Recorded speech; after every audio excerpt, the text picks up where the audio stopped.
네, 반갑습니다.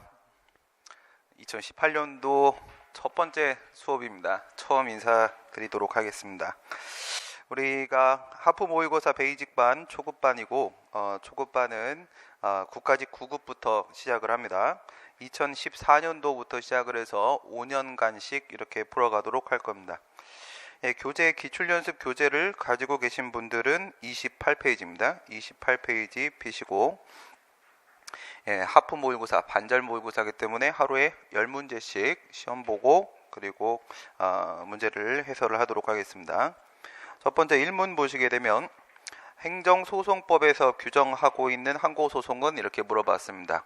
이렇게 질문이 되면은 먼저는 항고소송부터 찾으시면 되는 것이겠죠. 항고소송 보시면 1번, 그 다음 3번, 4번입니다. 1번, 3번, 4번은 처분을 대상으로 하는 항고소송이 맞고 2번 당사자 소송의 경우에 있어서는 행위소송으로서의 항고소송이 아니라 권리소송으로서의 당사자 소송에 해당합니다. 행위소송인가 처분 등을 대상으로 하는 행위에 대한 소송인가 법률관계 권리소송인가 법률관계를 직접 그 대상으로 하는 권리소송인가 비교를 하시고 당사자 소송은 권리소송이기 때문에 우선 항고소송이 아닙니다. 그 다음 행정소송법에서 규정하고 있는 이라고 했기 때문에 법정 항고소송과 법정 외 항고소송을 비교해 달라고 하는 것입니다.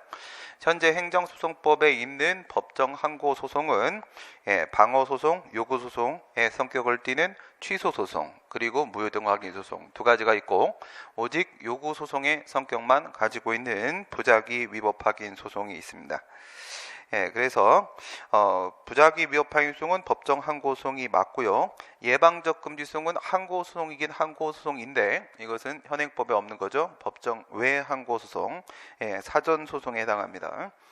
당사자 소송 같은 경우에는 이거는 권리소송이기 때문에 행위소송으로서의 항고소송이 아니고 기관소송의 경우에 있어서는 이건 객관적 소송이죠.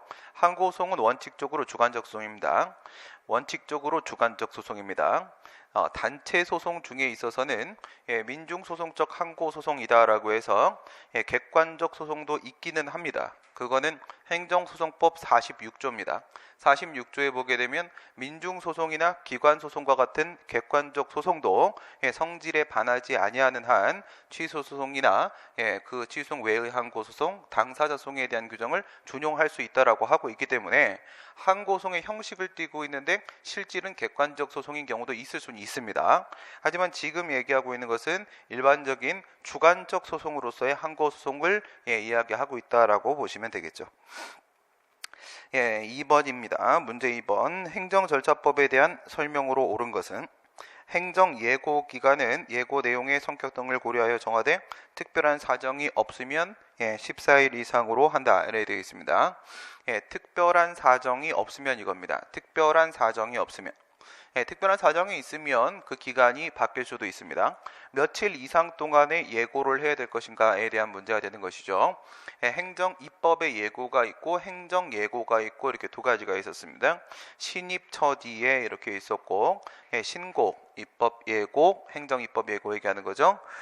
그리고 처분 절차, 행정지도, 행정예고, 예고에 대한 문제는 두 가지가 있었고 행정입법예고는 네 글자이기 때문에 40일이라고 기억하시면 되고 행정예고는 이건 두 글자이기 때문에 예고 앞에 붙어 있는 글자 수가 두 개죠.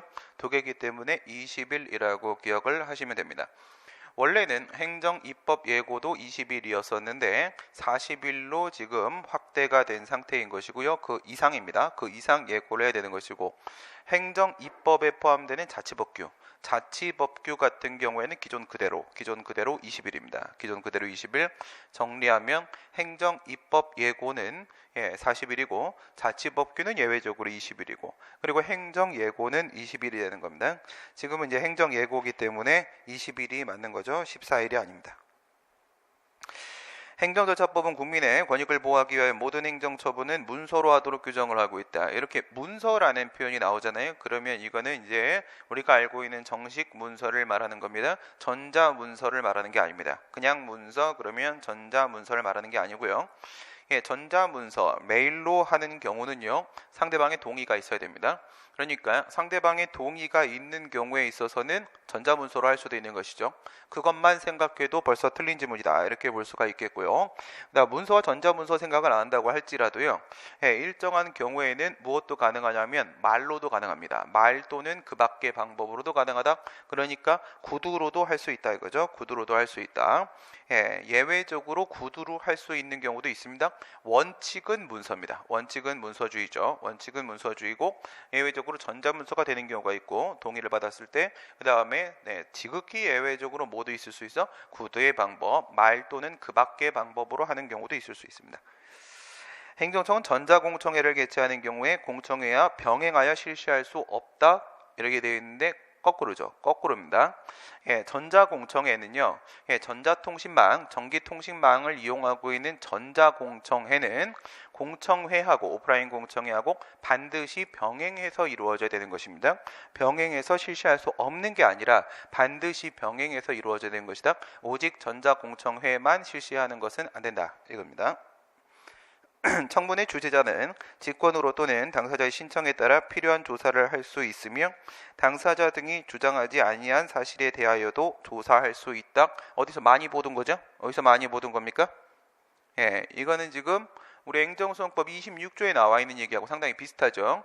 직권으로 증거 조사할 수도 있는 거고 주장하지 않은 사실에 대하여도 조사를 할 수 있다. 그렇습니다. 정식 청문. 행정절차법 22조 1항에 있는 정식 청문이죠. 의견 제출 3항에 있는 약식 청문, 의견 제출과는 비교를 하시고요. 정식 청문 같은 경우에는 재판 절차와 상당히 유사하다고 했습니다. 재판 절차와 상당히 유사하다. 그래서 행정소송이나 행정심판과 같이 직권 증거 조사와 직권 탐지가 일부 인정될 수도 있는 겁니다. 재판 절차와 매우 유사하다라는 점을 같이 기억을 해 놓으시게 되면 문제를 푸는데 어려움이 없겠죠. 3번입니다. 행정의 실효성 확보에 대한 설명으로 옳은 것은 실효성 확보 수단, 의무행 확보 수단 얘기하는 거죠. 경찰관 직무집행법은 직접 강제에 관한 일반적 근거를 규정을 하고 있다. 양쪽으로 모두 다 풀 수 있습니다. 먼저 등장한 표현은 경찰관 직무집행법이죠. 경찰관 직무집행법, 경찰권의 발동은요 명령과 강제의 방식으로 일반적으로 이루어진다고 했습니다. 경찰권의 발동은 명령과 강제의 방식으로 이루어지게 되고 여기서 말하는 명령은 우리가 알고 있는 하명입니다. 하명, 의무부가 하는 것이고 강제는 우리가 알고 있는 즉시강제입니다. 즉시강제. 그래서 경찰관 직무집행법은 이거는 경찰법상 일반법 얘기하는 건데요. 이 경찰 일반법으로서 경찰관 직무집행법은 즉시강제의 일반법이다. 일반적 근거를 제시하고 있다라고 받아들여지고 있는 것이지 직접 강제가 아닙니다. 그리고 직접 강제는 아예 일반법이 없습니다. 아예 일반법이 없습니다. 우리 행정상 강제 집행에 네 가지가 있죠. 대강이직 이렇게 있습니다. 대강이직에서 행정 대집행이 있고요. 강제징수가 있겠고 그 다음에 이행강제금이 있고 직접강제가 있는데 이 네 가지 중에서 일반법이 있는 것은 오직 행정대집행 하나밖에 없습니다. 일반법이 있는 것은 행정대집행 하나밖에 없고 대강이직에서 직 부분에 해당하는 직접강제는 일반법이 없습니다. 그렇게 봐도 틀린 지문이죠. 행정대집행을 실행할 때 대집행 상대방이 저항하는 경우에 대집행 책임자가 실력 행사를 하여 직접 강제를 할 수 있다는 것이 판례의 입장이다. 실력 행사입니다. 실력 행사에 대한 문제가 출제되는 경우들이 간혹 있습니다. 행정 대집행에서도요. 대집행을 들어가는데 상대방이 저항할 수 있겠죠. 그 의무자가 저항하는 경우가 있을 수 있습니다. 이거 말고도 실력 행사에 대한 문제가 출제되는 부분은 행정조사도 있을 수 있습니다. 행정조사. 세무조사를 나갔는데 앞에서 직원들이 문을 막고 있다, 저항하고 있다. 이거죠. 조사를 거부하거나 방해할 때 이럴 때도 실력 행사 가능성 여부에 대한 문제가 등장할 수 있습니다. 실력 행사에 대한 문제 어디하고 어디에 있다고요? 행정 대집행에 하나가 있고 행정조사에도 하나가 있습니다. 했을 때 실력 행사는 어쨌든 결론은요 둘 다 안 됩니다. 결론은 둘 다 안 되는 것이고요. 지금은 이제 대집행에 대한 문제인데 행정대집행법을 근거로 해서 실력 행사를 할 수는 없습니다. 실력 행사를 한다는 것은 상대방의 신체나 재산입니다. 신체나 재산에 대해서 어떤 물리력을 행사하는 것을 말하는 건데요. 이런 건 직접 강제로 하는 거죠. 이런 건 직접 강제로 하는 거니까 직접 강제는 개별법의 근거가 있을 때만 가능한 겁니다. 따라서 행정대집행법을 근거로 한 직접 강제로서의 실력 행사는 불가능한 거고, 만약에 상대방이 저항을 하게 되면 이 행정공무원은 경찰 공무원에게 도움을 청해야 되는 겁니다. 도움을 청한다? 그런 걸 우리가 응원 요청이라고 하게 됩니다. 응원 요청을 하게 되면 공무집행방해죄로 현행범 체포를 해 간다라거나, 아니면 앞에 나온 경찰관 직무집행법 제5조를 근거로 해서 위험 발생 방지 조치로서 역시 안전한 곳으로 치워주는 방법이 있을 수 있습니다. 경찰에 대해서 응원 요청을 하는 방법이 되는 거예요. 응원 요청의 방법을 취하게 된다. 행정조사의 상대방이 조사를 거부하는 경우에 공무원이 실력 행사를 해서 강제로 조사를 할 수 있는지 여부에 대해서 견해 대립이 있다. 견해 대립이 있습니다. 이거는요, 행정조사의 근거 규정이 있겠죠. 잘 알고 계신 대로 행정조사에는 무엇과 무엇이 있습니까? 강제조사와 임의조사가 있습니다. 강제조사, 임의조사가 있는데, 행정조사 기본법에 보시게 되면은 행정조사는 법률의 근거가 있어야 된다라고 돼 있어요. 법률의 근거가 있어야 된다. 그런데 다만 어떨 때는 아니다, 임의조사일 때는 그렇지 않다라고 돼 있습니다. 그러니까 행정조사는 법적 근거가 있겠죠. 그 근거 규정을 가지고 실력 행사를 바로 갈 수 있겠는가, 이런 문제가 생길 수가 있는 겁니다. 또 한 가지에 대한 문제는 뭐냐면, 행정조사를 상대방이 만약에 거부를 하거나 불응을 하는 경우가 있게 되면요, 벌칙 규정이 있습니다. 벌칙 규정이 있는데, 잘 아시는 대로 벌칙 규정은 간접적 강제수단이 되는 거죠. 간접적 강제수단, 행정벌입니다. 그러면 이 벌칙 규정이 있음에도 불구하고 직접적 강제수단으로서의 실력 행사가 허용될 수 있겠는가에 대한 문제가 생길 수가 있는 겁니다. 두 가지 기억하세요. 첫 번째, 먼저 임의조사는 실력 행사에 문제가 생기지 않습니다. 임의조사는 상대방의 협력을 통해서 행해지는 행정조사이기 때문에 실력 행사의 문제가 아예 발생하지 않아요. 문제가 되는 것은 강제조사 쪽을 말하는 거예요. 강제조사는 법의 근거가 있어야 된다라고 했습니다. 그러면 그 근거 규정을 가지고 실력 행사로 바로 나아갈 수 있겠는가, 이런 문제가 생길 수가 있는 거고, 또 한 가지 특징은 벌칙 규정이 있다는 거예요. 벌칙 규정이, 행정조사는 벌칙 규정이 있는데 이건 간접적 강제 수단인데 직접적 강제로서 실력 행사가 과연 그거에도 불구하고 가능하겠는가, 이런 문제가 생기는데, 벌칙 규정을 두고 있는 것은요, 간접적 강제 방법으로 해야 함을 선언한 겁니다. 선언한 거기 때문에, 또한 실력 행사는 직접 강제라고 했습니다. 직접 강제는 그 근거 규정 가지고 안 되는 겁니다. 별도의 법적 근거가 반드시 있어야 되는 거라고 했어요. 별도의 법적 근거가. 결론 뭐라고요? 실력 행사는 둘 다 안 된다. 둘 다 안 된다. 둘 다 안 된다. 다음, 조세 신압자의 관어사업 제한을 명시하고 있는 국세징수법 관련 규정은 부당결부금 전칙에 관하여 위헌이라는 것이 판례 입장이다, 이렇게 되어 있는데, 이거는 이제 국세징수법 제7조 말하는 겁니다. 7조에 보게 되면 뭐라고 되어 있냐면, 체납을 했을 때 관어사업을 제한할 수 있도록 제한 요구를 할 수 있도록 되어 있습니다. 주무관서들한테 있잖아요. 주무관서들한테 관어사업, 즉 허가 등을 받아야만 사업을 할 수 있는 것들이 있죠. 허가가 필요한 사업들, 그런 것들을 철회하거나 거부하도록, 관어사업을 제한하도록 제한 요구를 할 수 있도록 되어 있는데요. 그 사업의 범위가 광범위합니다. 그 사업의 범위가 모든 사업이에요. 모든 사업. 그러니까 세금을 체납한 거하고 직접적 관련이 없는 사업에 대한, 직접적 관련이 없는 사업에 대한 관어사업 제한까지도 허용을 하고 있는 게 국세징수법 제7조입니다. 그러니까 이거는 실질적 관련성이 없는 부분에 대해서 이와 같이 의무행 확보수단을 사용하는 거니까 부당결부금지 위반의 문제가 발생할 수 있죠. 소지는 충분합니다.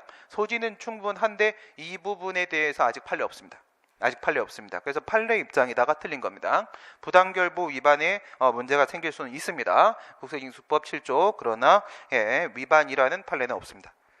4번, 행정대집행에 대한 설명으로 옳지 않은 것은 행정청이 대집행 계고 처분을 함에 있어서 대집행할 내용 및 범위는 반드시 대집행 계고서에 의해서만 특정이 되어야 된다. 맨 첫 번째가 계고죠. 계고 요건이 요상구문이었습니다. 요상구문, 계고선 요상한 구문으로 되어 있는데 이 요상구문이 요 행정대집행의 요건이 충족이 돼야 되고 상당한 기간이 보장이 돼야 되고 구체적으로 특정이 돼야 되고 문서로 행해져야 되고 요상구문입니다. 요상구문인데 그중에 구체적 특정이죠. 어떤 내용의 행정대집행이 이루어질 것인지에 대해서 구체적으로 특정이 돼야 되는 건 맞긴 합니다. 여기까지 맞긴 한데 그 다음 문제는 뭐냐면 계고서 하나만 가지고 판단하는 것이 아니죠. 언제나 종합적으로 판단을 하는 겁니다. 그래서 계고의 전후, 앞뒤로 송달된 문서 등을 다 종합해서 그 내용이 무엇인지를 알 수 있으면 충분한 겁니다.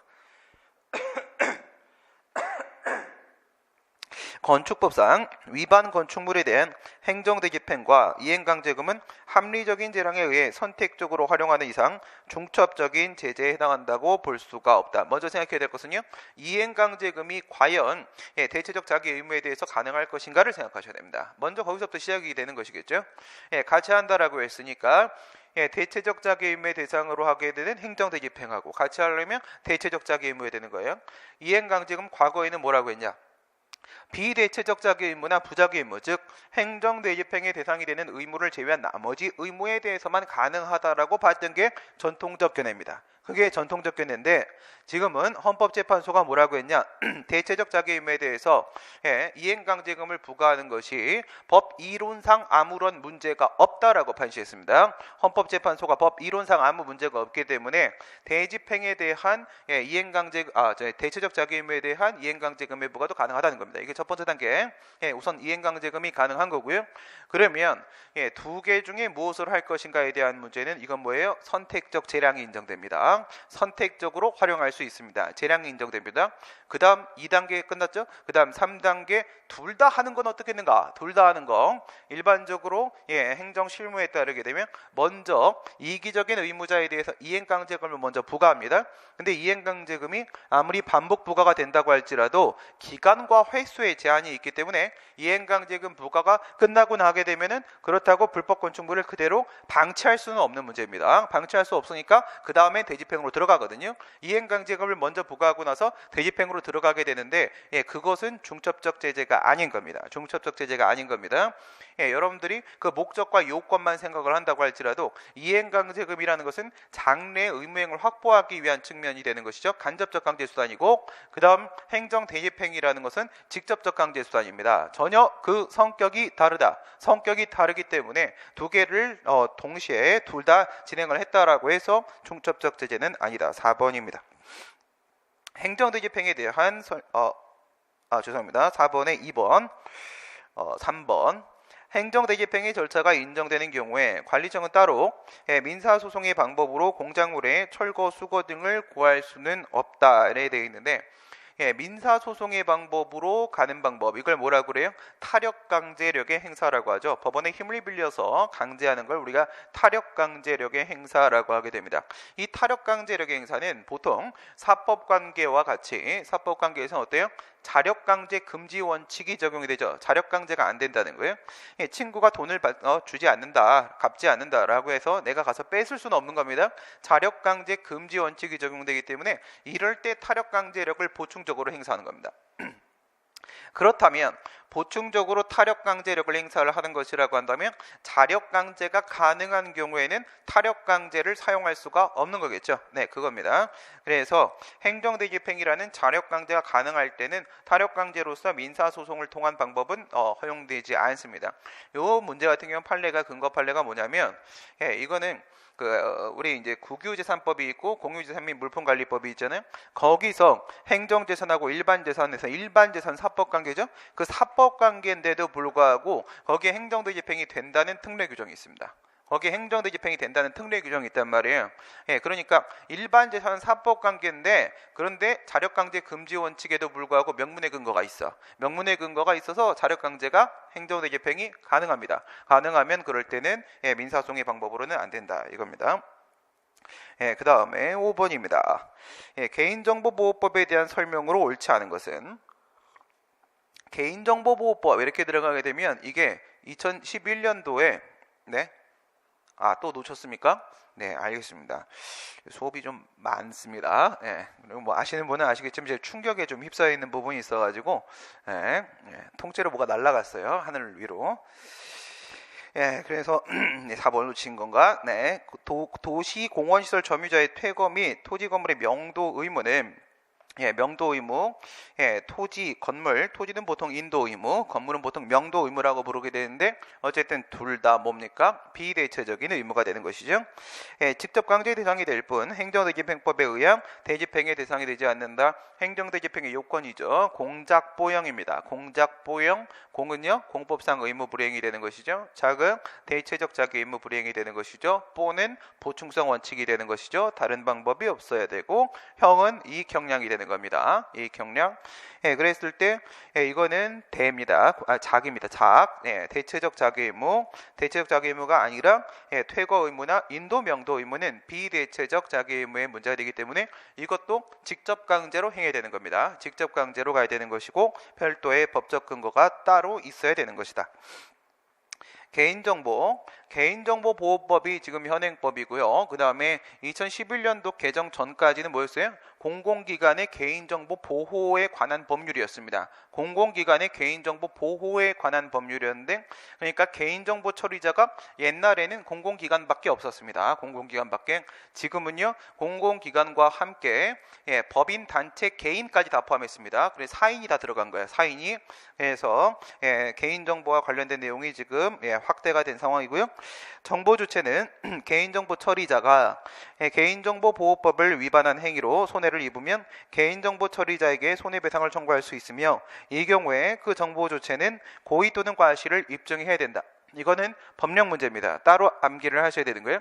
우리가 일반적으로 손해배상 청구를 하게 되면은 피해자 쪽에서 그 가해자 쪽에 고의나 과실이 있다는 것을 입증을 해야 되는 거잖아요. 그렇죠? 일반적으로 어떻게 손해배상 청구는 피해자 쪽에서 고의 과실을 입증해야 됩니다. 그런데 개인정보보호법에는 손해배상에 대한 또 특례 규정이 있습니다. 별도로 있어가지고 이거는 반대로 들어갑니다. 반대로 들어가서 개인정보 처리자 쪽입니다. 가해자 쪽에서 자신에게 고의나 과실이 없다는 것을 거꾸로 입증해야 됩니다.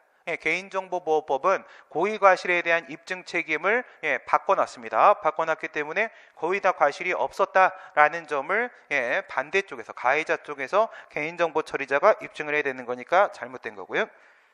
개인정보보호법은 공공기관에 의해 처리되는 정보뿐만 아니라 민간에 의해 처리되는 정보까지 보호 대상으로 하고 있다. 그렇죠? 공공기관의 정보 보호에 개인정보 보호에 관한 법률이 지금의 개인정보보호법으로 바뀌면서 공공기관에 대한 그 꼬리표를 떼버렸습니다.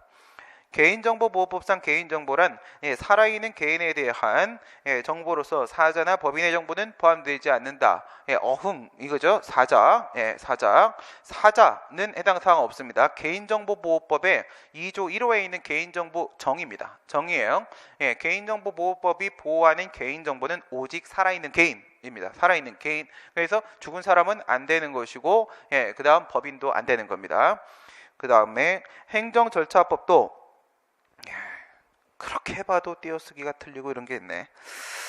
행정절차법도 비밀 누설 금지, 목적의 사용 금지 등 개인의 정보 보호에 관한 규정을 두고 있다. 물론 이제 일반법으로서 개인정보보호법이 있긴 합니다만은 요거는 어디에 있냐면 행정절차법에 보면 청문이 있죠. 청문을 통해서 지득한 정보에 대해서 이런 내용이 들어가 있습니다.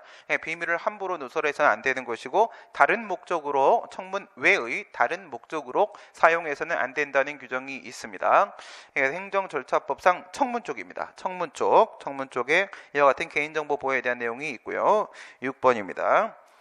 보기 1의 내용을 근거로 판단할 때 보기 2의 설명을 옳고 그름이 바르게 나열된 것은 건강기능식품에 관한 법률 제20조에 따라 식품의약품안전처장 처장이죠. 청장이 지금 아니고요. 보건복지부 쪽이 아니라 국무총리 쪽이 되는 것이고, 위생적 관리 및 영업의 질서 유지를 위해 필요하다고 인정할 때에는 관계 공무원으로 하여금 영업 장소를 검사하게 할 수 있다. 출입 검사 들어가는 거죠. 행정조사에 대한 내용입니다. 행정조사할 수 있다는 근거가 있는데, 행정조사는 별도의 법적 근거가 있어야 된다라고 했습니다. 근거가 지금 있는 상황이고, 식품의약품안전처 소속 공무원 갑은 식품회사 의뢰, 영업시설 등 검사를 하면서 심각한 주의 의무 태만으로 영업시설 등의 일부를 손괴했다. 갑의 행위에 대해서 정직 3개월의 징계 처분이 내려졌다. 공무원의 책임이라고 하게 되면 외부 책임으로서 형사 책임과 민사 책임이 있을 수 있겠고, 내부 책임으로서 변상 책임과 그리고 징계 책임이 있을 수가 있겠죠. 이 변상 책임이 여러분들이 알고 있는 구상 책임입니다. 구상 책임, 사용자에게 손해를 발생시켰을 때 그 피용자가 그것을 이제 전보하는 것이 되는데, 지금 징계 책임을 물었다라고 했고요. 중요한 부분은 심각한 주의무 태만입니다. 심각한 주의무 태만이라고 하게 되면 이거는 거의 고의에 가까운 수준의 현저한 주의 의무의 결여, 위반을 말하고 있는 것이고, 우리가 알고 있는 중과실 쪽에 해당을 한다라고 볼 수가 있겠죠. 중과실로 불법 행위를 해가지고 재산적 손해를 발생시켰습니다. 재산적 손해를 보기 2번 기억입니다. 갑은 징계 처분에 대하여 소청심사위원회 심사 결정을 거치지 아니하고 행정소송을 바로 제기할 수 있다. 국공로 도사징발 감사합니다. 국공로 도사징발 감사합니다. 공부분입니다. 공무원에 대한 불이익 처분 같은 경우에는 행정소송을 제기하기 위해서 필요적 행정심판 전치주가 적용되기 때문에 반드시 소청심사위원회의 심의 결정을 거쳐야지만, 심사 결정을 거쳐야지만 행정소송으로 나아갈 수가 있는 것이고요. 다만 조심해야 될 것은 바로 뭐냐면 무효확인 소송입니다. 무효확인 소송. 만약에 징계 처분 등에 대해서 무효확인 소송을 제기하는 경우에는 이와 같은 필요주의는요, 그 순간 희석되는 겁니다. 없어지는 겁니다. 무효확인 소송이라고 하면 예외가 될 수도 있겠지만 원칙적으로는 그렇습니다. 그래서 틀린 질문이 됩니다.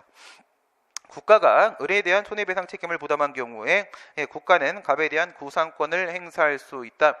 우리 판례 절충설에 따르게 되면요, 통상 얘기할 수 있는 흠에 해당하는 경과실의 경우에 있어서는 누구 책임이다? 국가 책임이다. 이렇게 되어 있죠. 대위 자기 책임의 문제가 아니고 국가 공무원의 책임의 문제로 처리하고 있습니다. 그럼 경과실이면 국가 등의 책임이 되는 것이고, 그것이 아니라 국가기관으로서의 품격을 상실할 정도의 중과실이라고 하게 되면은 그때는 공무원의 책임이 되는 것이겠죠.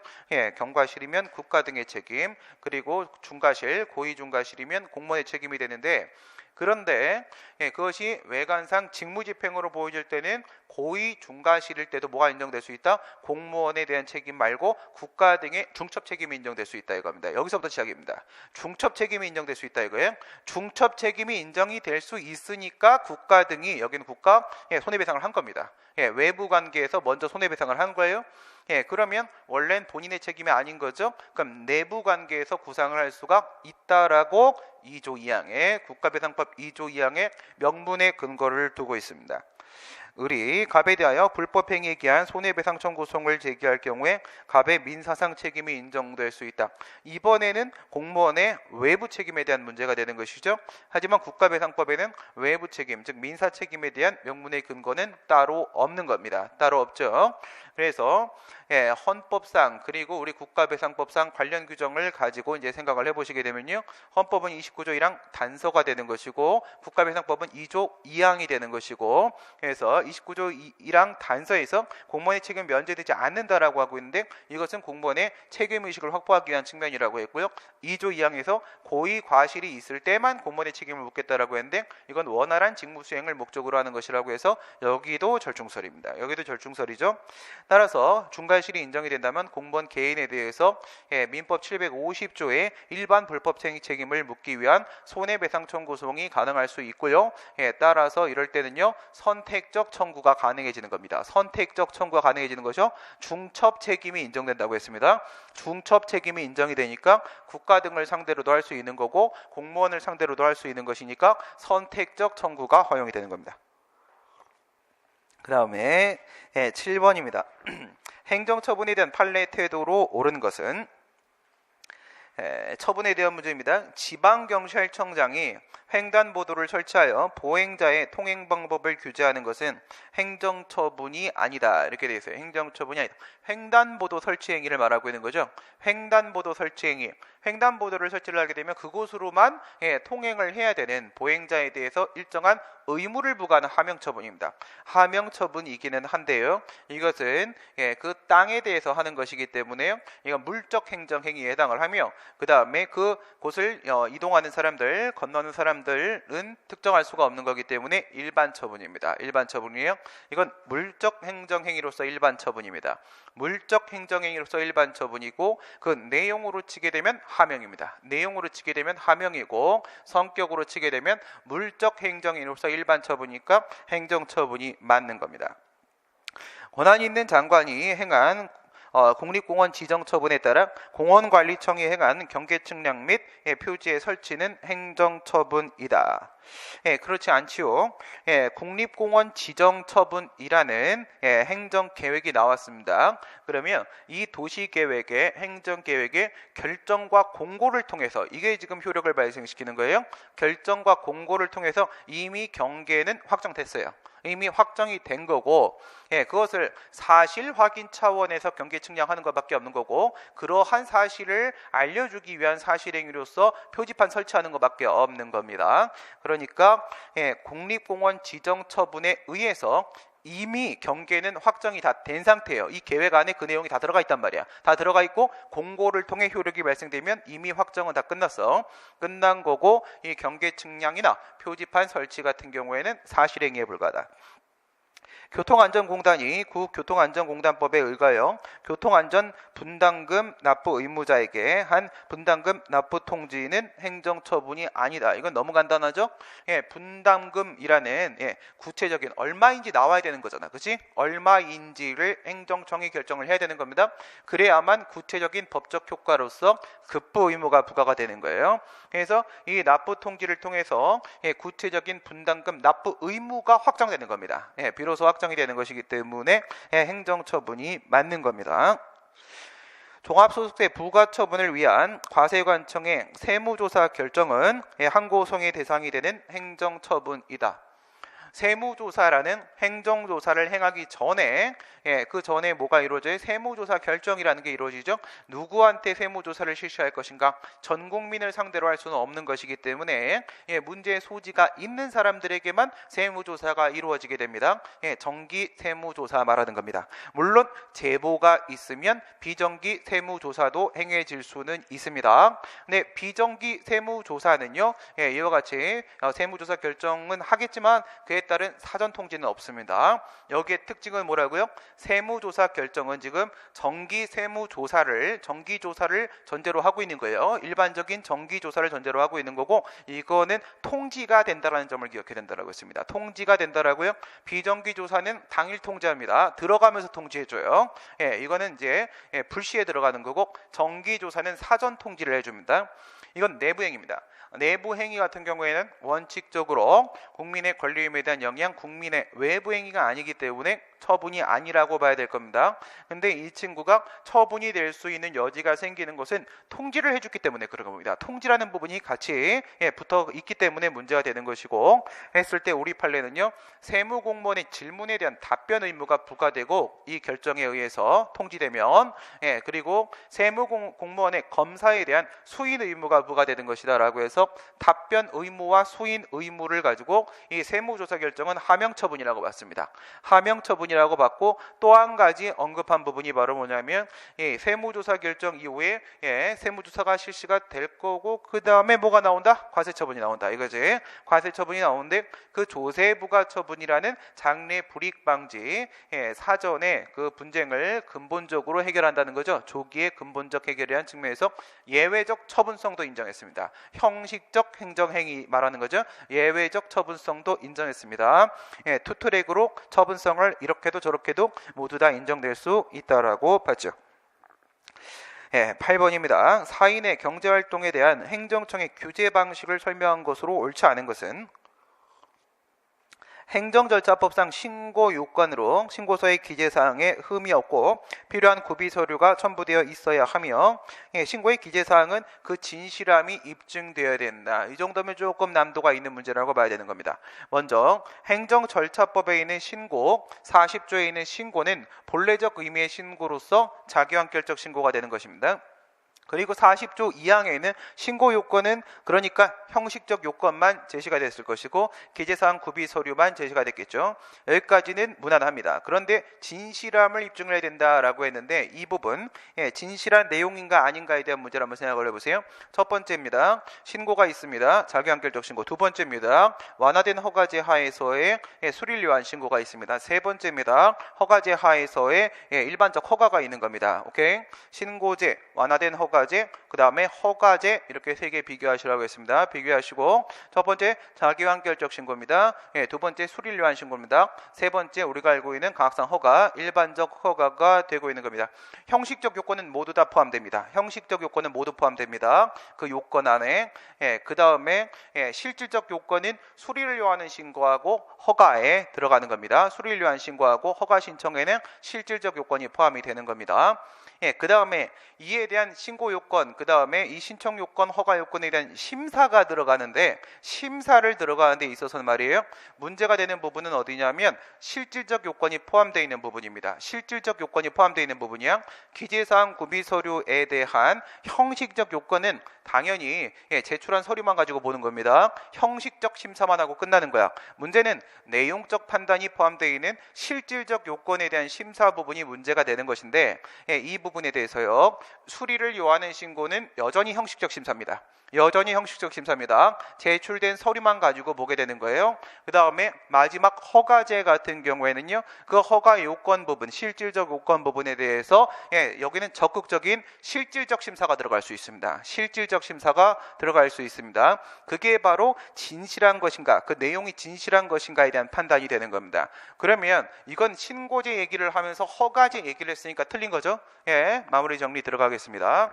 첫 번째 뭐라고요? 신고제에서의 자기완결적 신고 요건 생각합니다. 요건에는 뭐만 있다? 형식 요건만 있다. 심사는요? 형식 심사만 한다.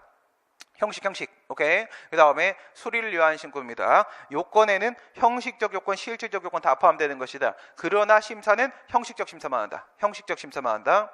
마지막에 허가제입니다. 가항상 허가. 여기에 형식적 요건, 실질적 요건 다 포함됩니다. 그런데 여기에 대한 심사는 실질적 심사다. 이건 파헤친다. 파헤친다. 진실한지 아닌지에 대해서 파헤친다. 그렇다면 틀린 질문입니다. 유료 노인 복지주택에 설치 신고를 받은 행정관청은 그 유료 노인 복지주택의 시설 및 운영 기준에 법령에 부합하는지와 설치 신고 당시에 부적격자들이 입소하고 있는지 여부를 심사해야 된다. 이런 경우에 60세 이상인 노인들만 들어갈 수 있다. 이런 이제 입소자에 대한 기준이 있습니다. 그 다음에 이제 거기 나와 있는 대로 시설 기준과 운영 기준 등이 정해져 있습니다. 그러니까 노인복지법이라는 법이 있습니다. 지금 노인복지법이라는 법이 있는데 이 노인복지법에 적용을 받게 되면 말이에요. 여러 가지 혜택이 있어요. 조세 혜택도 있는 것이고요. 그 다음에 여러 가지 이제 부대 시설에 대해서도 완화된 기준이 적용이 되고요. 또 보조금도 받을 수 있고요. 여러 가지 혜택이 있습니다. 이런 여러 가지 혜택이 있기 때문에 이 신고는 무슨 신고가 되는 거냐? 그 설치 신고는 수리를 요하는 신고가 되는 겁니다. 수리를 요하는 신고가 되는 겁니다. 그리고 수리를 요하는 신고니까 그 안에 뭐가 들어가 있어요? 실질적 요건이 들어가 있는 거죠. 실질적 요건이. 실질적 요건에 대한 심사를 할 수가 있다는 거예요. 실질적 요건에 대한 심사를. 노인복지시설의 경우에 있어서는 수리를 요하는 신고다. 그걸 여러분들이 기억을 하고 계시면 되는 겁니다. 9. 체육시설의 설치 이용에 관한 법률에 의한 골프장 이용료 변경 신고서는 골프장 이용료 변경 신고가 이런 변경 신고가 지금 체육시설법 제20조에 규정이 되어 있는데요. 행정청에 제출하여 접수된 때에 신고가 있었다고 볼 것이고 행정청의 수리 행위가 있어야만 하는 것은 아니다. 이래 되어 있는데 이 골프장 이용료 변경 신고는 자기완결적 신고입니다. 예, 자기완결적 신고인지 아닌지는 뭘 보고 판단해야 되는 거예요? 그 법에 내용적 심사가 필요한 실질적 요건이 들어가 있는지 아닌지를 보셔야 되는 겁니다. 그런데 체육시설법 제20조의 골프장 이용료 변경 신고 내용에는요, 예, 실질적 요건이 안 들어가 있습니다. 안 들어가 있으니까 이 친구는 자기완결적 신고가 될 수밖에 없는 거고요. 예, 이거는 해석을 통한 게 아니라 그냥 법 보고 판단하는 거예요. 법 보고 그냥 암기하셔야 됩니다. 골프장 이용료 변경 신고는 자기완결적 신고니까 그 적법한 신고서가 접수되면 그 순간 바로 효과는 발생한다. 신고의 의무는 이행됐다라고 볼 수 있습니다. 양도인이 자신의 의사에 따라 양수인에게 영업을 양도하면서 양수인으로 하여금 영업을 하도록 허락을 하였다면 영업승계 신고 및 수리 처분이 있기 전에 발생한 양수인의 법 위반 행위에 대한 행정적 책임은 양도인에게 귀속이 되는 것이다. 이거는 뭘 말하는 겁니까? 사실상 양수인을 말하는 겁니다. 먼저 영업자 지위승계 신고는 뭐예요? 이건 유효한 양도계약이 체결되었는지 여부에 대한 심사가 들어가게 되겠죠? 이 부분이 신고 요건에 들어갑니다. 그러니까 실질적 요건, 유효한 양도계약이 있었는지 없었는지에 대한 실질적 요건이 포함되니까 얘는 수리를 위한 신고인 겁니다. 수리를 위한 신고면 수리가 있어야지만 그 수리가 영업자 변경의 법적 효과를 발생을 시키게 되는 것이죠. 근데 지금 지위승계 신고를 안 했습니다. 그러면 수리도 당연히 없는 것이고, 그렇다면은 이 친구는 법률상 양수인이 아니라 공법관계에 있어서는요 사실상 양수인에 불과한 것이고, 법적으로는 현재 영업자의 지위를 누가 가지고 있는 거예요? 그대로 양도인이 가지고 있는 겁니다. 양도인이 가지고 있는 거니까 양수인이 법을 위반을 해가지고 어떤 제재 처분이 나오게 될 것이라고 한다면 누구한테 행해져야 되는 것이다?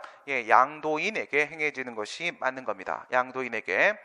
만약에 여기서 한 걸음 더 들어가 보도록 하겠습니다. 만약에 이렇게 돼가지고 양도인에게 영업허가 취소 처분이 나왔다라고 하게 되면 어떻게 돼요? 영업허가 취소 처분이 나왔다? 그러면 이 사실상 양수인 역시도 영업허가 취소 처분에 대해서 다툴 수 있는 원고적격이 인정이 되는 겁니다. 왜냐하면 영업허가 취소 처분이 나오면 양도인에게 영업자의 지위가 상실된 거기 때문에 승계받을 지위가 없어지는 겁니다. 승계받을 지위가 없어지니까 그때에는 양수인에게, 사실상 양수인에게도 원고적격이 인정될 수가 있다라고 했습니다. 9번입니다. 갑은 자신이 운영하는 사회복지시설의 재정이 어려워지자 관할의 행정청에 보조금을 신청을 하였으나 거부되었다. 이와 관련된 법률관계에 대한 설명으로 옳은 것은 우선 말입니다. 지금 어떤 금전 지급 결정을 내리는 상황인데요. 이게 산업재해보상보험법이라거나 고용보험법에 따른 보험급여를 지급하는 경우도 아닙니다. 민주화운동 관련자 보상에 관한 법률이나 특수임무 수행자 보상에 관한 법률에 따른 보상금을 지급하는 것도 아닙니다. 공무원에 대해서 퇴직연금을 지급하는 것도 아닙니다. 국가유공자에 대해서 보훈급여를 지급하는 것도 아닙니다. 이거는 준법률행위적 행정에서 확인이 아닙니다. 방금 말씀드렸던 것들이 확인이죠. 이건 뭐야? 법률행위적 행정입니다. 법률행위적 행정입니다. 따라서 얼마를 줄 것인지에 대한 금액 결정을 행정청의 자기 의사로서 하게 되는 겁니다. 법률행위적 행정이가 되는 것이고요. 갑이 위 거부행위에 대해서 취소로 다투기 위해서는 갑에게 보조금을 신청할 수 있는 권리가 성문법령에 규정되어 있어야 하는 것이다. 그렇지 않습니다. 물론 행정소송의 대상이 되는 거부처분이 성립을 하기 위해서는 법규상 조리상 신청권이 인정되어야 한다라고 보는 게 판례 입장입니다. 하지만 법규상 또는 조리상 신청권입니다. 법규상 부분이 바로 성문법상이 되는 것이죠. 그 다음에 조리상이 바로 불문법상이 되는 겁니다. 일반적 추상적 신청권으로서의 성문법상 신청권이 인정되지 않는다고 할지라도 개별적 구체적 신청권으로서의 조리상 신청권이 인정될 수 있는 겁니다. 따라서 성문법규상 신청권이 인정되지 않는다고 할지라도 조리상 신청권이 인정되면 가능합니다. 갑이 위 거부행위에 대하여 취소를 제기하여 다투는 경우에 집행정지를 통한 권리구제는 허용되지 않는다. 소극적 처분이 되는 것이죠. 소극적 행정행위에 대한 구제수단은 적극적 구제수단이어야만 하는 것입니다. 그런데 집행정지는 사후적 소극적 구제수단이 되는 것이죠.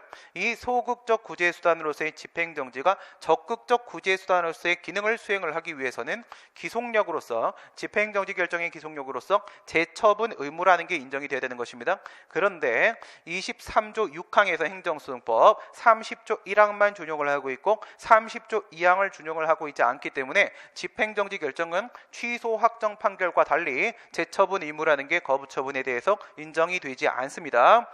그렇다면 판례에 따른 뭐라고 얘기한다? 거부처분이 없었던 상태로 되돌릴 뿐이다. 신청만 있었던 상태로 되돌릴 뿐이다. 거부처분에 대한 집행정지 결정을 가지고서는 그 손해방지에 아무런 소용이 없다라고 판시를 했습니다. 신청의 이익이 인정되지 않습니다. 거부처분 취소나 거부처분 취소 심판과 같이 재처분 의무가 인정되는 소극적 구제 수단과는 다른 양상을 보이고 있습니다. 심판에서도 마찬가지입니다. 위 거부행위는 불이익 처분이므로 관할행정청이 갑의 신청을 거부하는 경우에는 행정절차법상의 사전통지 절차를 거쳐야 된다.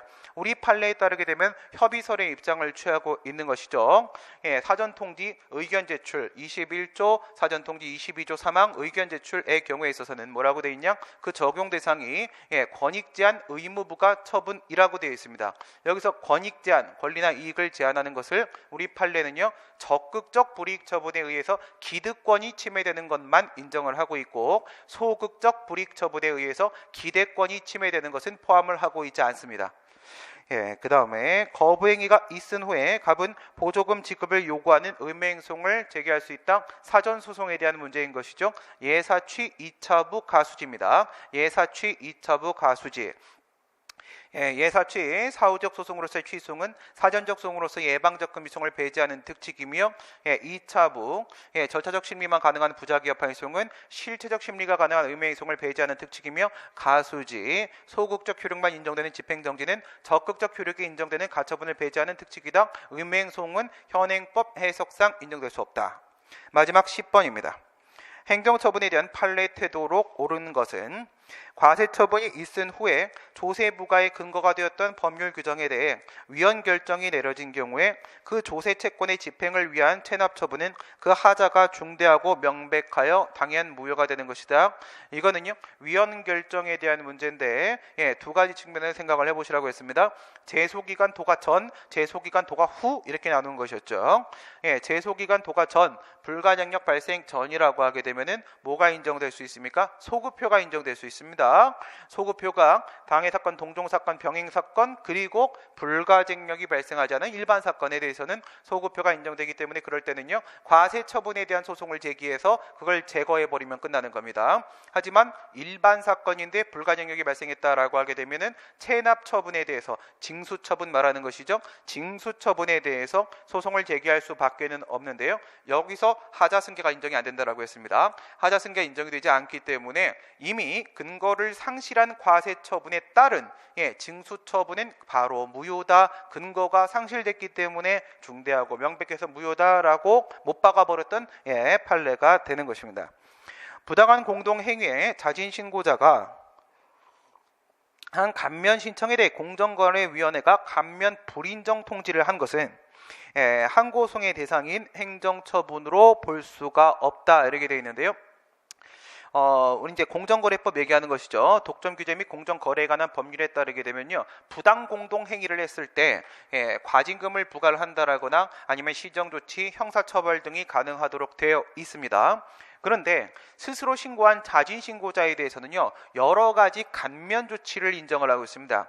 근데 그 감면 조치라는 것이 자진신고를 했다고 무조건 인정되는 게 아닙니다. 그게 중요한 겁니다. 무조건 인정되는 게 아니라 그 자진신고자의 지위가 인정돼야 됩니다. 자진신고자의 지위가 인정이 되었을 때 비로소 이와 같은 혜택을, 법률상의 이익을 누릴 수가 있는 것인데, 여기서 불인정 통지라는 것은 자진신고자의 지위를 인정하지 않겠다라는 것이기 때문에 상대방의 법률상 이익에 영향을 미치는 행위가 맞는 겁니다. 따라서 그 처분성이 인정이 될 수가 있습니다.